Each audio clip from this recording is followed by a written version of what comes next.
नमस्कार दोस्तों, स्वागत है आपका मेरे यूट्यूब चैनल हिम एजुकेशन में। तो दोस्तों, आज हम जो है रीतिकाल के अन्य कवियों के बारे में पढ़ेंगे।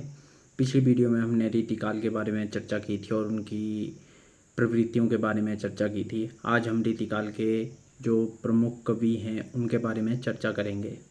तो रीतिकाल के प्रमुख कवियों में इसमें जो है मैंने कवियों को विशेषता के अनुसार जो है बांटा है। तो जो विशेष कवि है उसको मैंने पहले जो है कर लिया है। इसमें जो है रीतिवत, रीति सिद्ध, रीति मुक्त कवियों को जो आप देख लेना अपने हिसाब से। तो इसमें जो है सबसे पहले हम केशवदास के बारे में पढ़ेंगे। केशवदास की बात करें तो केशवदास का जन्म 1555 ईस्वी में हुआ था। ये आपने याद रखना है, जन्म के बारे में आपने ज़रूर याद रखना है कि किस कवि का जन्म कब हुआ था। तो केशवदास की बात करें तो केशवदास का जन्म जो है 1555 ईस्वी में हुआ था। मिश्र बंधु ने इनको भाषा का मिल्टन कहा है। तो देखिए यहाँ पे एक क्वेश्चन और निकल के आ रहा है कि भाषा का मिल्टन किस कवि को कहा जाता है। तो भाषा का मिल्टन की बात करें तो भाषा का मिल्टन जो है केशवदास को ही कहा जाता है। इसके बाद आचार्य रामचंद्र शुक्ल की बात करें तो आचार्य रामचंद्र शुक्ल ने इनको उक्ति वैचित्र्य का कवि और शब्द क्रीड़ा का प्रेमी कहा है। तो अब आपसे क्वेश्चन ये भी पूछा जा सकता है कि आचार्य रामचंद्र शुक्ल ने केशवदास को क्या कहकर पुकारा है या किस नाम से पुकारा है। तो उक्ति वैचित्र्य का कवि और शब्द क्रीड़ा का प्रेमी, तो ये दो नाम जो है केशवदास को आचार्य रामचंद्र शुक्ल जी ने दिए हैं। इसके बाद कोर्ट का कवि भी इनको कहा जाता है। कोर्ट का कवि की बात करें तो डॉक्टर विजयपाल ने जो इनको कोर्ट का कवि कहा है। आचार्य शुक्ल की बात करें कठिन काव्य का प्रेत, ये क्वेश्चन बहुत इम्पोर्टेंट है कि कठिन काव्य का प्रेत किस कवि को कहा जाता है। ये क्वेश्चन अक्सर हमें देखने को मिलता है, चाहे हम टेट के एग्ज़ाम की बात करें या कमीशन के एग्ज़ाम, एलटी कमीशन या पीजीटी हिंदी कमीशन की बात करें तो उसमें ये क्वेश्चन जो है हमें देखने को मिलता है। या एंट्रेंस एग्ज़ाम्स की बात करें तो उसमें भी ये क्वेश्चन जो है देखने को हमें अक्सर मिलता है कि कठिन काव्य का प्रेत किस कवि को कहा जाता है। तो किसको कहा जाता है? केशवदास को। अब आपसे ये प्रश्न भी पूछा जा सकता है कि कठिन काव्य का प्रेत केशवदास को किसने कहा। तो आचार्य रामचंद्र शुक्ल ने जो है इन्हें कठिन काव्य का प्रेत कहा है। केशव को कवि हृदय नहीं मिला, केशव हृदयहीन कवि हैं, ये भी आचार्य रामचंद्र शुक्ल जी ने कहा है।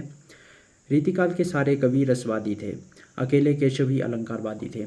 तो रीतिकाल में जो जितने भी कवि हुए हैं वे सारे जो है रसवादी कवि थे। केशवदास की बात करें तो केशवदास जो है अलंकारवादी कवि थे। इनका अलंकारवादी होने के कारण वह इन पर दंडीकृत काव्यदर्श, तो इन पर जो है दंडी का जो काव्यदर्श है उसका जो है प्रभाव भी देखा जा सकता है। अर्थात ये काव्यदर्श दंडी से प्रभावित थे। तो किससे प्रभावित थे? काव्यदर्श जो दंडी द्वारा लिखा गया है उससे ये प्रभावित थे। अब इनकी रचनाओं की बात करें तो इनकी रचनाओं में हम देखें तो रसिक प्रिया सबसे पहली रचना है इनकी 1591 ईस्वी में। रसिक प्रिया 1601 कवि प्रिया, 1601 में ही रामचंद्रिका, 1607 वीर सिंह देवचरित, 1607 रतन वावनी, 1610 विज्ञान गीता, 1612 जहांगीर जस चंद्रिका। तो इनको जो है सीरियल वाइज आपने याद रखना है रचनाओं को, और इनके जो प्रकाशन वर्ष है इनको ज़रूर याद रखना है। इसके बाद नक्शिक, छंदमाला इत्यादि जो है इनकी प्रमुख रचनाएं हैं। अब इसके बाद इनकी रचनाओं पे बात करें तो रसिक प्रिया को पहले देखते हैं। 1551 इसका प्रकाशन वर्ष है। सबसे पहली रचना केशवदास की है ये। विभाजन 16 प्रकाशों में किया गया था। तो इसके विभाजन की बात करें तो इस रचना का विभाजन जो है 16 खंडों में या 16 प्रकाशों में हुआ है। प्रकाशों को जो खंड है ये, तो प्रकाशों में 16 प्रकाशों में जो है इसे बांटा गया है। नायिका भेद इसमें देखा जा सकता है। श्रृंगार तिलक रुद्रभट्ट इसका आधार ग्रंथ है। श्रृंगार तिलक जो रुद्रभट्ट द्वारा रचित है इसका आधार ग्रंथ है। अब कवि प्रिया की बात करें तो 1601 में रचित है ये। काव्य शास्त्रीय रचना है। 16 प्रभावों में रचित है या विभाजित है। तो 16 खंडों में विभाजित है। राय प्रवीण नामक गणिका को समर्पित है ये। तो राय प्रवीण नामक एक गणिका है, उसको जो है ये रचना समर्पित है। अलंकारवादी रचना है ये। रामचंद्रिका की बात करें तो 1601 ईस्वी जो है इसका प्रकाशन वर्ष है। प्रबंधात्मक काव्य है ये, प्रबंधात्मक शैली में लिखा गया है। 39 प्रकाशों में विभक्त है ये। इसे छंदों का अजायब घर भी कहा जाता है। तो इसे जो है छंदों का अजायब घर भी कहा जाता है। किसको? रामचंद्रिका को। राम कथा भी कहा जाता है इसे। इसकी संवाद योजना तुलसी की मानस से भी श्रेष्ठ है। तो इसकी संवाद योजना की बात करें तो तुलसी की जो रामचरितमानस है उसकी संवाद शैली से भी इसे श्रेष्ठ माना जाता है। अब आगे बात करें तो यह रचना एक ही रात में लिखी गई रचना है। तो ये जो इस रचना के लिए जो है एक ही रात में केशवदास ने इस रचना को लिखा था। वीर सिंह देवचरित की बात करें तो 1607 प्रकाशन वर्ष है। यह एक प्रशस्ति परक रचना है। रतन बावनी की बात करें 1607, वीरगाथात्मक ये रचना है, वीरगाथापूर्ण रचना है ये। रतन सिंह की वीरता का इसमें वर्णन मिलता है। विज्ञान गीता 1610 ईस्वी प्रतीक शैली में लिखी गई रचना है ये, आध्यात्मिक रचना है।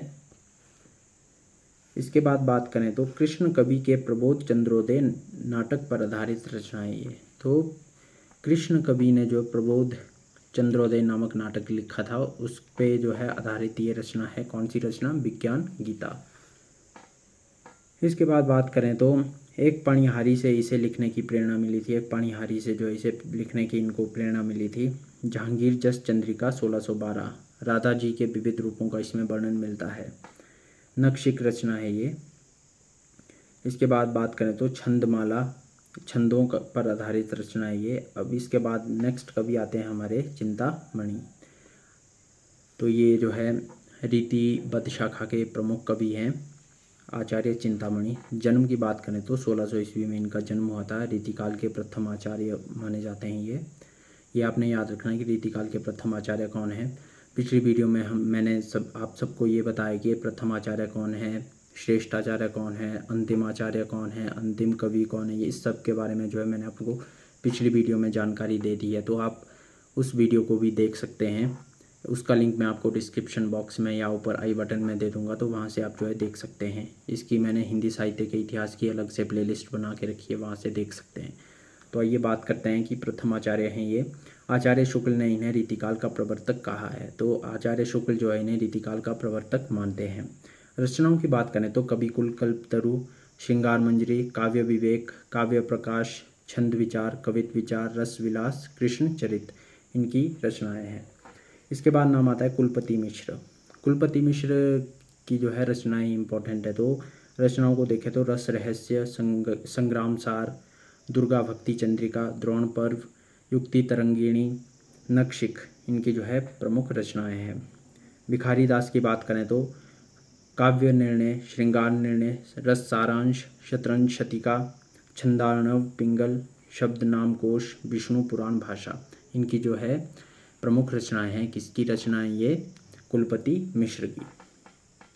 ये आपने रचनाएं जो है याद रखनी है, क्योंकि रचनाएं अक्सर जो है पूछी जाती है कि ये रचना किसकी है, ये रचना किसकी है। अब इनकी एक पंक्ति है, इसको भी आपने याद रखना है कि तुलसी गंग दो भये सुकविन के सरदार। तो ये किसकी पंक्तियां हैं? तो ये भिखारी दास की पंक्तियां हैं, ये आपने याद रखना है। इसके बाद है रीतिकाल के अंतिम आचार्य हैं ये। तो रीतिकाल के प्रथम आचार्य की बात करें तो प्रथम आचार्य कौन है? प्रथम आचार्य हैं चिंतामणि। अब रीतिकाल के अंतिम आचार्य की बात करें तो रीतिकाल के अंतिम आचार्य भिखारी दास हैं। एक ही छंद में इन्होंने 21 कवियों की प्रशंसा की है। तो देखिए एक ही छंद में जो है इन्होंने, इनके पास इतनी बुद्धि थी, इतना विवेक था कि इन्होंने जो है एक ही छंद में जो है 21 कवियों की प्रशंसा की है। तो ये इस पंक्ति में किए कि आगे के कवि ऋषि हैं तो कविताएं, ना तो राधा कन्हाई सुमिरन को बहाना। अब इसके बाद प्रताप शाही का नाम आता है। प्रताप शाही की बात करें तो इनकी महत्वपूर्ण रचनाओं को देखें तो जयसिंह प्रकाश, व्यंग्यार्थ कौमुदी, काव्य विनोद, काव्य विलास, श्रृंगार मंजरी, श्रृंगार शिरोमणि, अलंकार चिंतामणि, ये इनकी जो है प्रमुख रचनाएं हैं। अब इसके बाद बात करें तो नेक्स्ट कवि हमारे ग्वाल कवि। तो ग्वाल कवि की बात करें तो ग्वाल कवि इश्क लहर, दयाव, प्रबंधात्मक रचना ये इनकी। भक्त भगवन, कवि दर्पण, बलवीर विनोद, साहित्यानंद, बंसी वीसा, कुब्जाष्टक, हमीर हट, ये इनकी महत्वपूर्ण रचनाएं हैं ग्वाल कवि की। अब इसके बाद नाम आता है बेनी प्रवीण। बेनी प्रवीण के ग्रंथों की बात करें तो नवरस तरंग। प्रवीण की उपाधि जो है भंडो आकार बेनी ने जो है इन्हें दी थी। प्रवीण की उपाधि की बात करें तो प्रवीण की उपाधि है भंडो आकार बेनी, ये जो है इनकी उपाधि है। अब रसलीन का नाम आता है इसके बाद। रसलीन की बात करें तो इनका मूल नाम जो है सैयद गुलाम नबी रसलीन था। अंग दर्पण, रस प्रबोध, अलंकार दर्पण, इनकी जो है रचनाएं। रसबोध की बात करें तो इस छोटे से ग्रंथ को एक बार पढ़ा लिखा जाए तो रस का विषय जो है जान लेने की इच्छा नहीं होगी, तो ये रस पर आधारित जो है ग्रंथ है। इसके बाद बात करें तो कालिदास त्रिवेदी। कालिदास त्रिवेदी की बात करें तो कालिदास त्रिवेदी के ग्रंथों की बात करें तो कालिदास हजारा, राधा माधव, बुद्ध मिलन विनोद, वर वधु विनोद, जंजीरा बंद, ये इनकी महत्वपूर्ण रचनाएं हैं। अब जसवंत सिंह का नाम आता है। जसवंत सिंह की बात करें तो भाषा भूषण, चंद्रलोक की शैली पर आधारित है ये। 212 दोहे हैं इसमें और 5 प्रकाशों में ये रचना इनकी रचित है। भाषा भूषण रचना किसकी है? जसवंत सिंह की। अब इस रचना के बारे में देखें तो भाषा भूषण में जो है चंद्रलोक की शैली पर आधारित रचना है ये, और इनमें जो है दोहों की संख्या की बात करें तो 212 दोहे मिलते हैं और 5 प्रकाशों में ये विभक्त है। अलंकार ग्रंथ है ये भी। और दूल कवि का नाम आता है। दूल कवि की बात करें तो कवि कुल कंठाभरण इनकी जो है महत्वपूर्ण रचना है। 85 छंदों में रचित 115 अलंकारों का निरूपण इसमें जो है किया गया है। पद्माकर की बात करें तो पद्माकर रीतिकाल के अंतिम छोर के सर्वाधिक प्रसिद्ध कवि हैं। तो रीतिकाल में जो है अंतिम अवस्था के जो है सबसे प्रसिद्ध कवि कौन है, ये क्वेश्चन आपसे पूछा जा सकता है, तो आपने नाम लेना है किसका? पद्माकर का। हिम्मत बहादुर बिरुदावली इनकी जो है रचना है। इसके बाद प्रताप शाही बिरुदावली इनकी रचना है। जगत विनोद, जगत विनोद की बात करें तो जगत सिंह से प्रसन्न होकर पद्माकर को जो है कविराज शिरोमणि की उपाधि मिली।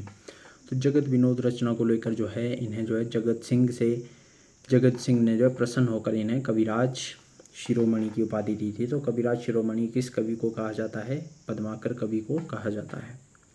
इसके बाद इनकी रचना है प्रबोध पचासा।